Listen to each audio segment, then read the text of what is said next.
Salut les amis, j'espère que vous allez bien. Ça y est, l'année 2024 s'achève et il est l'heure de vous tourner la petite vidéo traditionnelle qui fait la transition entre l'année qui vient de s'écouler et la nouvelle année. Alors j'ai plein de choses à vous dire les amis, mais cette vidéo va être un peu différente de celle que je fais habituellement puisque j'ai aussi enregistré un podcast dans lequel je dis exactement la même chose. Donc pour éviter de me répéter, je récupère l'audio du podcast et je leur balance dans cette vidéo. Et pendant ce temps-là, je vous mets plein d'images de tout ce que l'on a fait sur la saison 2024. Comme ça vous évitera de voir ma tête pendant une demi-heure. Allez, c'est parti les amis. Et salut les amis, j'espère que vous allez bien. On se retrouve aujourd'hui donc pour un nouvel épisode du podcast, épisode numéro 14. Alors ça va être un épisode un petit peu spécial pour deux raisons. Alors déjà, vous savez, on arrive en fin d'année et je vous tourne sur ma chaîne YouTube toujours une vidéo de fin d'année ou de début d'année pour faire le point un petit peu de l'année et pour vous parler un petit peu des nouveautés, de ce qui va suivre. Mais il fallait aussi que j'enregistre un podcast et j'allais dire exactement la même chose. Et hier, j'ai voulu enregistrer la vidéo et je me suis rendu compte que j'avais un problème de micro-cravate. Alors là, il fallait que je tourne à l'intérieur puisque j'ai quand même pas mal de choses à vous dire et c'est plus simple de tourner à l'intérieur pour ce genre de vidéo. Même si je préfère tourner des vidéos dehors, c'est beaucoup plus plaisant à l'intérieur, ça me saoule toujours. Mais hier, j'ai voulu la tourner et j'avais un problème avec mon micro-cravate, donc je ne pouvais pas la tourner, j'ai pas voulu la tourner puisque le son aurait été très mauvais. Alors après, j'aurais pu utiliser le micro que j'utilise actuellement là, mais c'est un micro qui se branche uniquement sur mon PC et mon PC c'est un fixe, donc je suis obligé de tourner la vidéo là où il se trouve et question éclairage et tout ça, c'était un petit peu la merde. Donc je me suis dit, comme je vais dire en gros la même chose dans ma vidéo et dans l'épisode du podcast, autant tourner directement le podcast, autant enregistrer tout de suite le podcast et utiliser cet enregistrement dans ma vidéo. Donc voilà, ne trouvez pas bizarre les amis si des fois je parle comme si on était dans une vidéo YouTube, c'est parce que cet enregistrement là va être utilisé aussi sur YouTube. Donc ça c'est la première des raisons. Et la seconde raison pour laquelle cet épisode est spécial, c'est que c'est le dernier qui va se trouver sur les plateformes d'écoute, Spotify, Deezer, Acast, Amazon Music, tout ça. Alors si vous ne le savez pas, vous allez le savoir un peu plus loin dans la vidéo ou dans l'enregistrement. Et sinon, si vous m'écoutez depuis un bon moment sur les autres épisodes, vous savez de quoi je parle. Alors, les amis, on va faire déjà un petit point, comme on fait habituellement, sur ce que j'ai fait à l'entraînement, puisque on ne s'est pas parlé depuis le débrief en fait de la Lyon-Saint-Élion. Donc suite à ça, vous le savez, je me suis reposé, donc j'ai pris quasiment 15 jours complets de repos. En fait, j'ai repris la course durant la deuxième semaine, vraiment fin de deuxième semaine, donc J plus 13, en gros J plus 12. J'avais fait 7 km avec 240 mètres de dénivelé. J'avais couru 40 minutes, donc vraiment tranquillou. De toute façon, je vous ai dit, le mois de décembre, c'était un mois de récup. On courait uniquement aux envies, aux sensations. On n'était pas là pour se faire du mal. De toute façon, les prépas, c'était fini et il fallait juste se reposer. Donc ça fait du bien au physique et au mental. En gros, la semaine du 16 au 22 décembre, j'ai couru 36 km, 3h10 avec 410 mètres de dénivelé positif. Mes sorties ont toujours été courues de manière tranquille.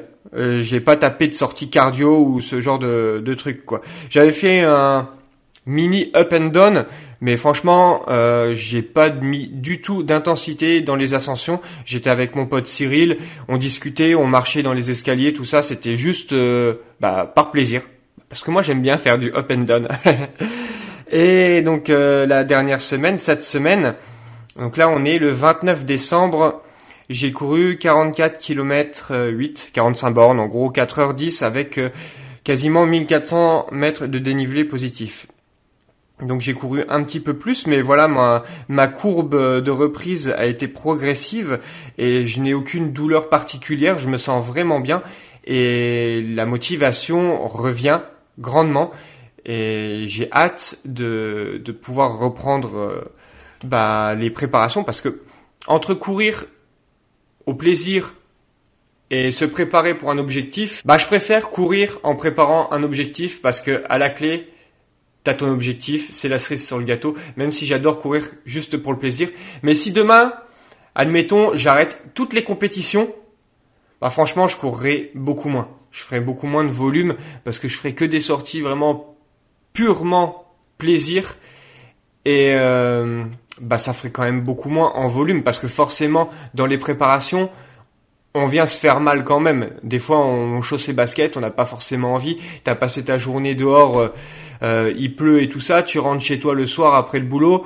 Des fois, il faut se mettre un petit coup de pied au cul pour rechausser les baskets et repartir alors qu'il fait nuit, qu'il pleut, qu'il fait froid, tout ça, quoi. Donc, c'est sûr que si je courais uniquement pour le plaisir, sans préparation, je ferais quand même moins de kilomètres. Mais moi, ce que je préfère, ça reste quand même les préparations. J'aime beaucoup les deux, mais je préfère quand je prépare quelque chose.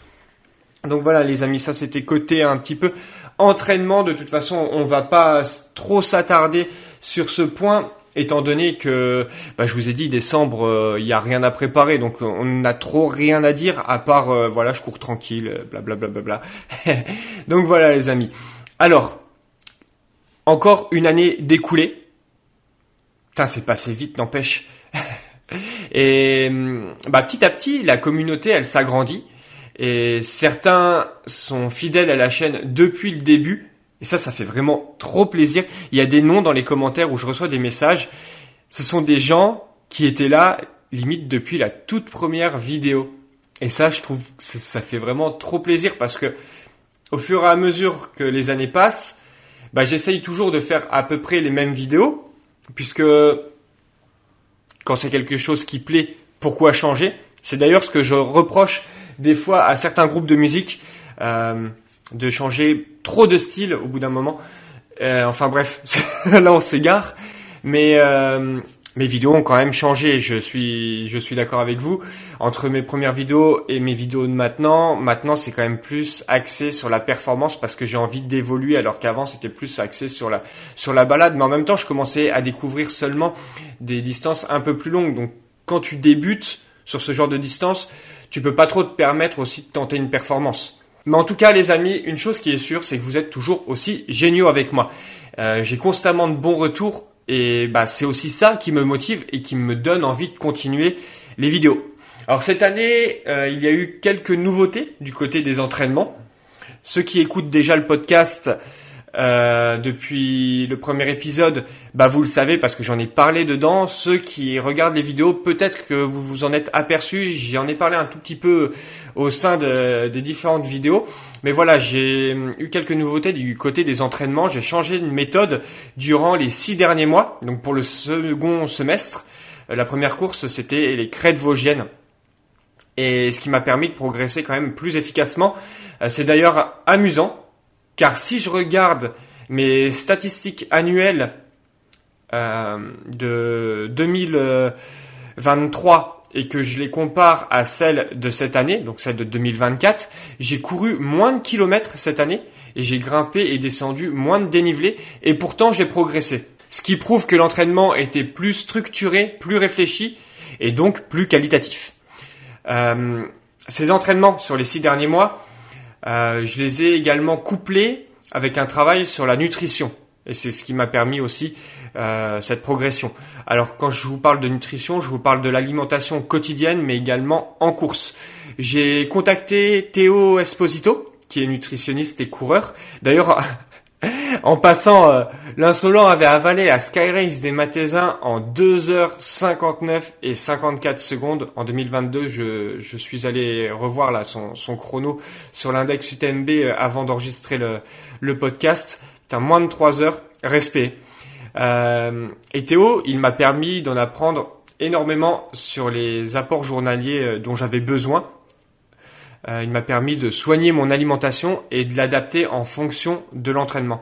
Et cette attention portée sur la nutrition, plus les entraînements structurés qu'on a mis en place avec Théo, ont vraiment porté leurs fruits. Et je le remercie pour m'avoir aidé à débloquer certaines clés de performance. D'ailleurs, il m'a aussi offert son livre, et je vous encourage vivement à l'acheter, parce que c'est une mine d'or d'informations concernant la nutrition. Alors son livre, c'est Une santé prestigieuse. Alors en podcast, je peux pas vous le montrer. Sur la vidéo YouTube, je vous le mets en image. Comme ça, vous pouvez le voir, le visuel. Mais bon, si vous tapez sur... je crois que c'est disponible sur Amazon. Alors attendez, je vais aller checker ça. Mais il me semble que c'est dispo sur Amazon. Hop, je fais vite. Hop. Donc il ressort, oui, donc bien disponible sur Amazon à 34 €. Donc les amis, n'hésitez pas, si vous aimez la lecture, je vous encourage vivement à acheter ce livre. Par contre, pour 2025, on ne continuera pas l'aventure ensemble avec Théo. En tout cas pour l'instant. Alors pas que j'en ai pas envie, parce que j'ai encore tout plein de choses à apprendre avec lui sur la nutrition, mais malheureusement par obligation personnelle. Bon, après on a noué des liens d'amitié, donc on ne perd pas le contact, loin de là. Et puis j'ai maintenant de nombreuses clés concernant la nutrition qui vont me permettre de continuer sur cette bonne voie. Alors pour 2025, je garde la même recette d'entraînement et les mêmes soins apportés à mon alimentation pour continuer à évoluer en course à pied. Alors j'ai plein de nouvelles idées que je vais mettre en place concernant l'entraînement et qui vont me permettre de progresser encore. Alors il y a toujours des leviers d'action à la progression. Il faut juste en avoir envie. Cette année, j'ai appris plein de choses lorsque j'ai suivi des formations de la clinique du coureur avec Alexandre Germain et Sébastien Cornette. Et je vais en suivre d'autres car c'était vraiment super intéressant. D'ailleurs, vous étiez plusieurs à me demander si j'allais faire une vidéo récapitulative de ces formations. Alors, la réponse est tout simplement non. Alors, de 1, je pense que c'est interdit. Je me suis même pas posé la question en fait, car ça ne m'est même pas venu à l'idée de faire une telle vidéo. Ça serait pas correct. Et de 2, ce sont des formations payantes que j'ai payées intégralement de ma poche. Et donc si ça vous intéresse, je vous invite à faire de même. Même si de nombreuses choses que j'ai apprises vont me servir dans mon projet professionnel, c'est juste hors de question de divulguer le contenu de ces formations sur YouTube. Alors, les amis, nouveauté aussi qu'il y a eu durant ce second semestre 2024. Eh bien, c'est la naissance du podcast. Je l'avais annoncé en janvier 2024, et c'est 8 mois plus tard qu'il a vu le jour. Et je ne sais pas à l'heure actuelle combien j'ai d'écoutes, parce qu'à vrai dire, les chiffres, en vrai, je m'en fous un peu, mais j'ai eu de bons retours. Et il plaît à celles et ceux qui l'écoutent, et c'est ça le plus important pour moi. Je vous en reparle tout de suite après, concernant la partie nouveauté 2025, car il va y avoir un petit peu de changement concernant le podcast et tout ça. Mais avant, je voulais revenir sur un point important. Alors ici, je vais me répéter un petit peu pour celles et ceux qui ont écouté les épisodes précédents du podcast.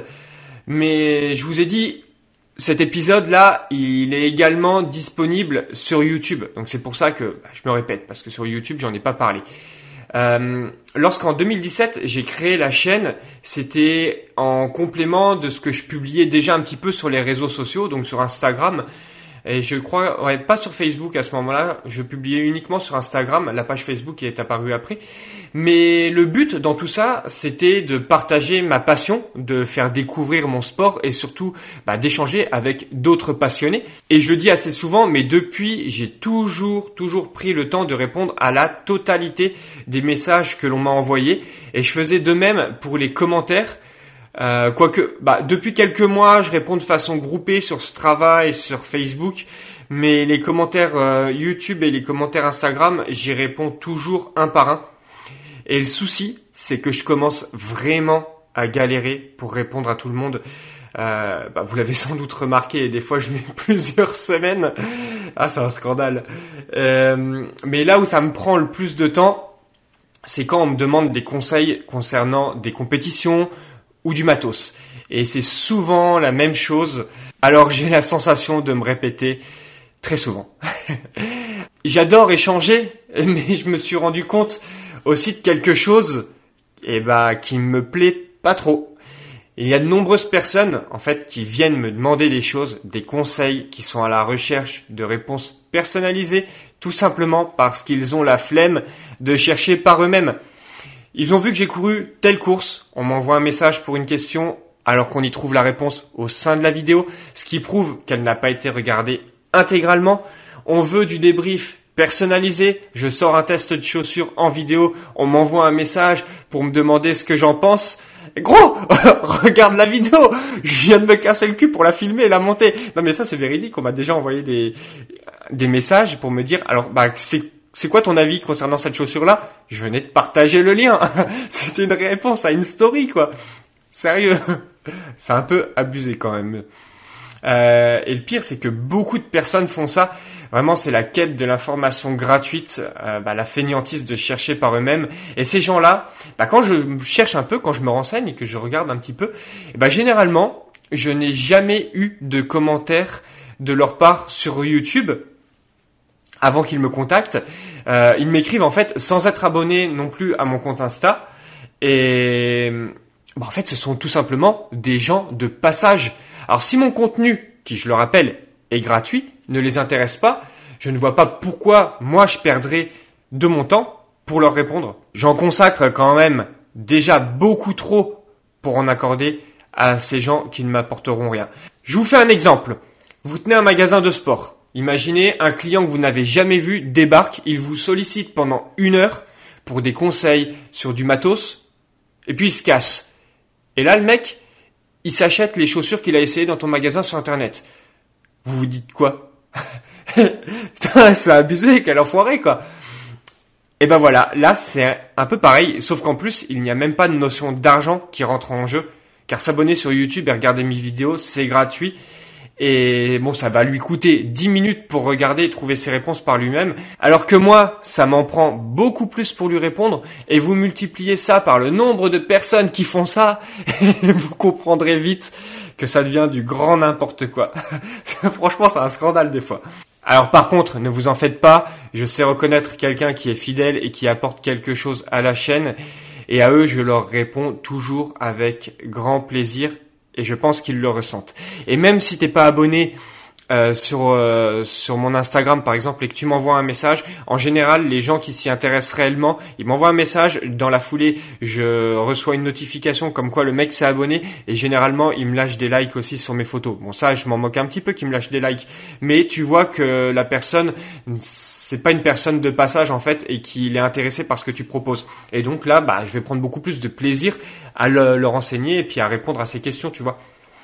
Et le truc, c'est que vous êtes de plus en plus nombreux à me suivre. Et si je veux garder ce contact avec vous, garder ce but premier en fait du partage et de l'échange avec d'autres passionnés, il faut que je puisse limiter le nombre de réponses que je vais apporter en arrêtant justement de répondre aux questions qui ont déjà été traitées en vidéo et ou en podcast et en évitant les relous dont je vous ai parlé juste avant là.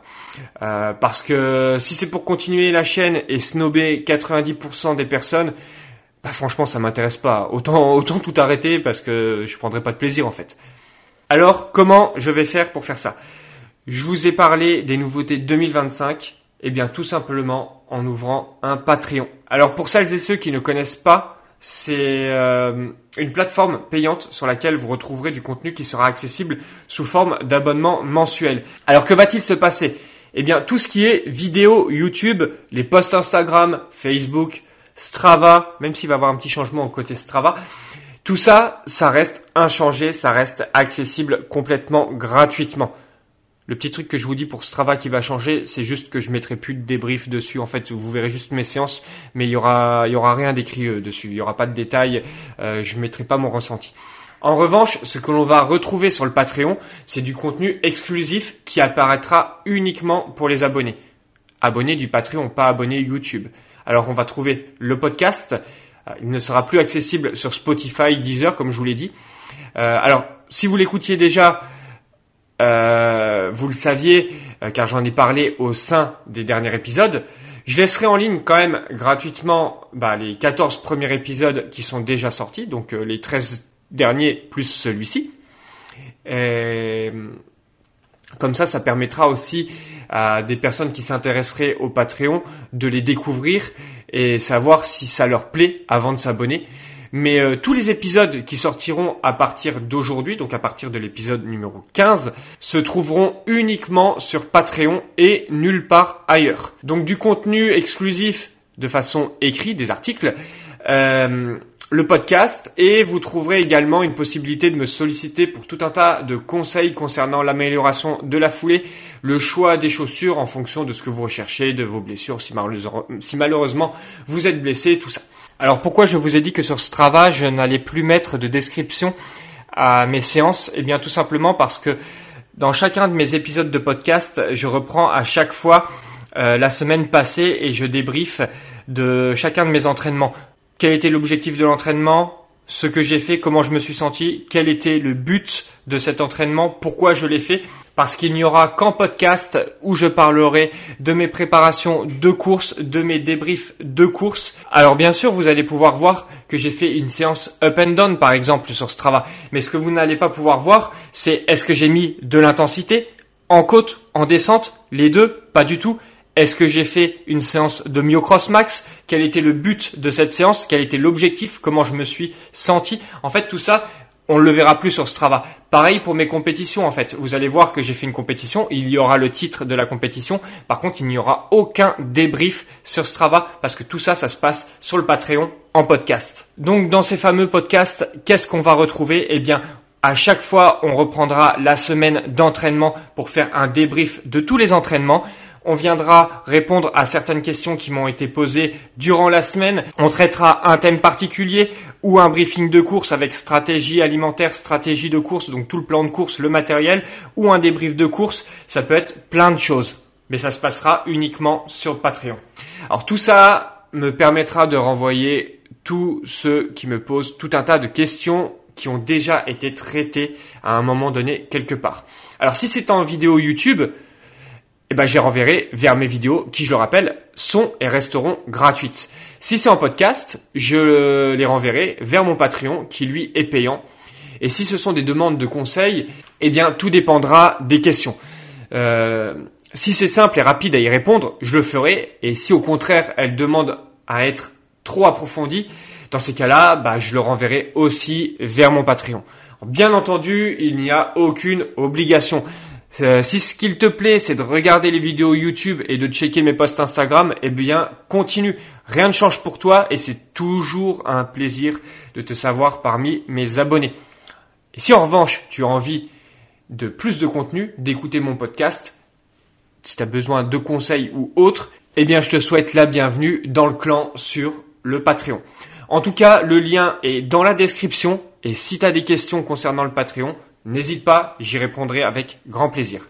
Nouveauté 2025, alors ça j'en ai déjà parlé aussi dans les précédents épisodes du podcast, mais pas sur YouTube, je commence le coaching. Je souhaite mettre en avant mes compétences et expériences et allier tout ça aux formations de la clinique du coureur afin d'aider les autres dans leur quête d'objectifs, que ce soit un débutant qui souhaite commencer à courir ou un coureur qui cherche à s'améliorer et à performer. Le seul critère que je veux, c'est la motivation. Si je sens que la personne n'est pas motivée, je la refuserai de moi-même. Pour l'instant, les places sont limitées en nombre car j'ai toujours mon travail à plein temps à côté et progressivement, je rouvrirai des places. Alors certaines sont déjà prises, donc si ça t'intéresse, n'hésite pas à me contacter en privé pour avoir plus d'infos. Il me reste quelques petites choses à finaliser, mais je t'en parle dès maintenant avant qu'il n'y ait plus de place pour ce début, parce que comme je vous le dis, il y a déjà des places qui sont réservées. Du côté des partenariats, je re-signe bien évidemment avec Club in Sport, magasin spécialisé situé à Pont-à-Mousson. C'est la 6e année que Benoît me sponsorise. Déjà 6 ans, c'est un truc de fou, c'est passé mais tellement vite. Et c'est toujours un honneur et un grand plaisir de faire partie du team du magasin. Il m'a énormément apporté et contribué à ma progression et je le remercie tout plein. Cette année encore, je suis ambassadeur de la Sky Race des Mathésins, ma course de cœur. Et c'est sur leur terrain de jeu que j'ai découvert le skyrunning et c'est une discipline vraiment incroyable. On me demande souvent ce que je préfère, l'ultra ou le skyrunning, Anto, et je suis toujours incapable de choisir. En fait, ce sont deux disciplines totalement différentes. Par contre, Question paysage, en ultra, on voit de superbes choses.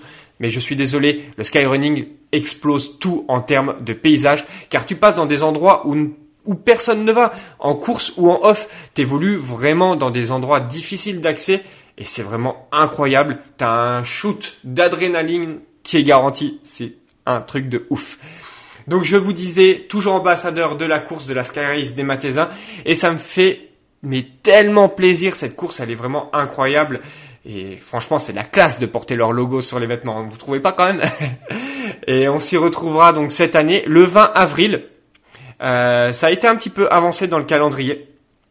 Parce que en fait, la Sky Race des Mathésins, c'est toujours une manche des Skyrunning World Series.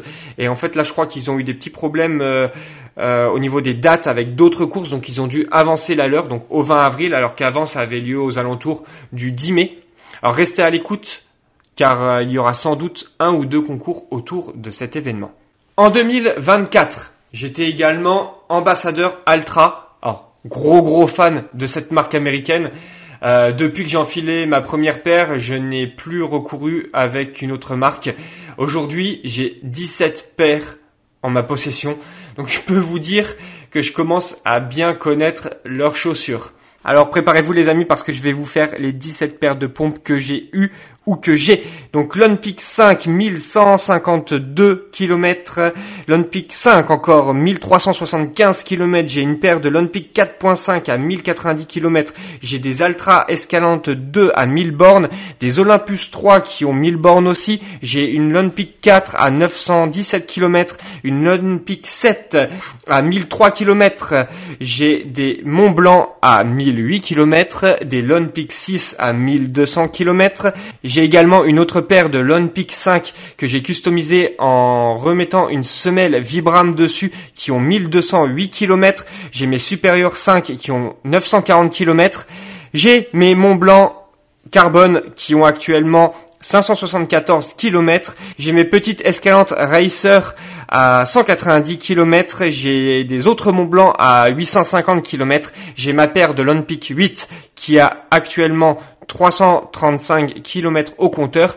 Et il me reste aussi une paire d'Olympus 6 et une paire de Superior 6 qui ont, elles, 0 km au compteur. Ça en fait quand même les amis. Bon, pour 2025, je ne sais pas si je serai encore ambassadeur. Je n'ai pas de nouvelles pour l'instant, mais une chose qui est sûre, c'est que je ne suis pas prêt de changer de marque. J'aime beaucoup trop et je pense que vous vous en êtes rendu compte. Bon bah voilà les amis, je pense qu'on a fait à peu près le tour. Vous pourrez retrouver tous les liens qui peuvent vous être utiles dans la description de cette vidéo. Alors peut-être que vous vous dites, mais il n'a pas annoncé son planning, comme habituellement dans la vidéo de début d'année. Mais c'est délibéré les amis, car maintenant ça fait partie du contenu exclusif sur le Patreon. Et ne venez pas me demander quelle est la prochaine course, le prochain ultra que je prépare, car tout ça on en parle en podcast, et le podcast c'est sur Patreon. Et de toute façon, même quand je le partageais, on venait me demander en privé. Comme quoi je vous le dis, il y en a ils veulent vraiment pas chercher, alors que j'avais fait un post sur YouTube, j'avais fait un post sur Instagram, enfin bref, avec les dates et tout n'empêche. Bon, allez les amis, je vous fais des bisous. Prenez soin de vous et je vous dis à très vite dans une prochaine vidéo, donc en 2025, ou alors très rapidement sur le Patreon. Allez, ciao les amis. Soyez contents. Voilà, j'adore ce sourire, ça c'est bon. Merci de m'avoir regardé. Ciao.